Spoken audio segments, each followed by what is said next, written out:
ভিক্ষুক রাস্তা দিয়া যায় আর জমিদারের পুত্রবধূও যায়। একজন সামনের থেকে আসতেছে, একজন সামনের দিকে যাইতেছে। দুইজনের ক্রসিং এর সময় ভিক্ষুকের গায়ের কাদা জমিদারের পুত্রবধূর গায়ে লেগে গেছে। সে দুনিয়া আন্ধার করে ফেলছে, স্বামীকে ডাইকা নিয়ে আসছে, বলছে ভিক্ষুক আমার কাপড় নষ্ট করে দিছে। সে শুধু ভিক্ষুক ছিল না, বৃদ্ধ ছিল। বৃদ্ধ ছিল না শুধু, জীর্ণ ছিল, শীর্ণ ছিল। শরীরে কাপড় ছিল না, ফাটা চিরা কাপড় ছিল। পায়ে জুতা ছিল না, পেটে ভাত ছিল না।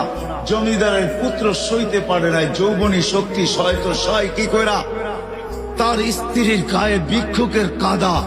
বস সমগ্র শক্তিকে হাতে জমা করা, একত্র করা বৃদ্ধের গালে বসায়। বৃদ্ধ কিচ্ছু বলে নাই, শুধু উপরের দিকে তাকায় দুই তিনটা শব্দ উচ্চারণ করছেন। শব্দগুলা হলো ইয়া মাল্লাহ তারা হলো ওয়ুন, ও আল্লাহ চোখে দেখা যায় না। ও তারা কুল্লা শাই, তুই সব দেখিস। ফারা তারা মা বি, তুই কি দেখিস না আমার সাথে কি ঘটতেছে? এটা কি দেখিস না? বলতে দেরি যুবক, মরতে দেরি হয় নাই। জমিদার চলে আসছে, প্রতিশোধ নিবে।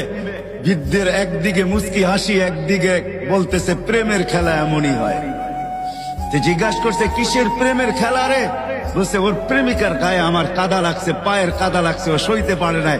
যৌবনী শক্তি দিয়ে আমার বৃদ্ধ গালে বসায় দিছে। আমাকেও একজন ভালোবাসে, সেও সইতে পারে না, সেও সইতে পারে না। ও তো থাপ্পড় দিয়া ক্ষান্ত, সে জান নিয়ে নিছে, জান।